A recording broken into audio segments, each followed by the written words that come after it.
alhamdulillah wassalatu wassalamu ala rasulillah. qisasun fil ixlaas, ay nettali ci sellal. al ixlaasu xuluqun azim, sellal jikko ju tedd la. wa sifatun jalilatun min sifatil muslimi al xaq, te melo la di melaw kawe ci meloy jullit dëgg. wa huwa aslun asilun fi qabulil a'mal, te mooy cosaani ci ñu nangu jëf ak wax. la nga xam ni mooy cosaan ngir ñu nangu ko mooy sellal. bu ca amee mu amul nangu, bu ca amul sun borom du ko nangu ni moo ko wax.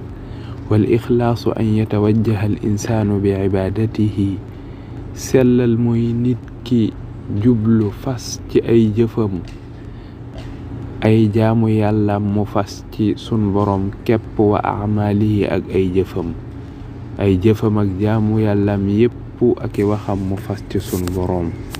ilallahi subhanahu, sun borom képp tax muy def di jaamu yàlla, mooy muy tax muy wax, waaye moo taxit muy jëf. loolu mooy sellal. li ngay def yàlla képp tax, waaye leneen taxut, raxoo ci dara, dugaloo ci dara. walaqad amara allahu anbiyaahu, yàlla sun borom bi noonu la digale woon ña nga xamante si ni mooy ay ndawam mu yónni leen. wa saairal muminin, ak mboolem ña nga xam ni ñooy gëm di ay jullit, bil ixlaasi ci sellal. kon loolu lum doon digle la képp ku mosa doon jullit, mooy képp koo xamante si ni mos naa yónni ndaw mu nangul ndaw loola, nangu ni yàlla ko yónni kooko jullit. ba tayit ñi nga xamante si ni ñoo nangul sallallahu alayhi wa sallam ba tayit ay jullit leen. waaye ñoom ñëpp lam leen yàgg digal te di ko digle ba tey mooy sellal fi aqwalihim wa afaalihim, ci seeni jëf wala seeni wax ak seeni jëf. qaala taala muxaatiban nabiya, yàlla sun borom bi ma ngay wax di wax ak yonente bi sallallahu alayhi wa sallam. qul inni umirtu an a'buda allaha muxlisan lahu diin, mu ni ko waxal ni man dañ ma digal ma jaamu sama borom lan muxlisan lahu, sellalal ko di jëf ci diine ji, léppi diine ji ñeel ko. lépp lu may def wala ma koy wax ci diine ji ma koy def ngir sun borom képp tax. ba tey ca zumar googee ma ngi fay wax qulillaha a'budu muxlisan lahu diini, allah yàlla képp lay jaamu. muxlisan lahu, sellalal ko sama diine, mooy lépp lu may def ci diine ji ak ma koy wax ma sellal ko ñeel sun borom, waaye keneen du tax.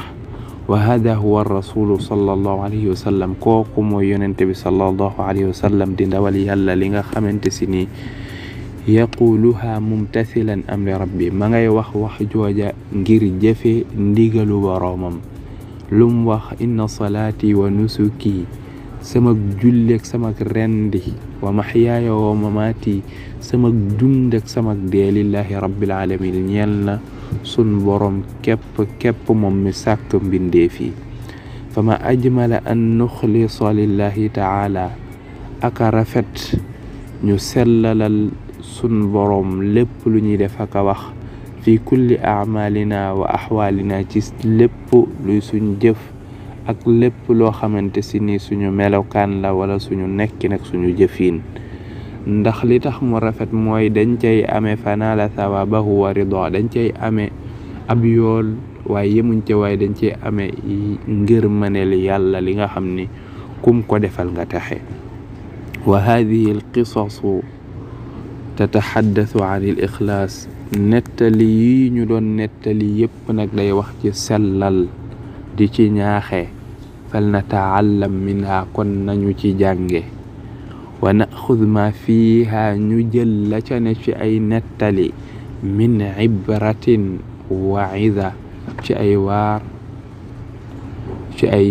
waar ak yoo xamante si ni danañ ca waaroo. waar mooy loo xamante si ñu wax la ko mu waar la, waaye waaru mooy loo xamante si ni yëmut ci waar la, waaye nga jël ko ak pastéef ngir ni danga soppi loolee nga ne woon ngir jëm ca la gën kon nañ ci jël wa naxud ma fiha min ibratin waida ñu jël ci ay waar ak ci waaru nag hada wa sallallahu ala nabiyina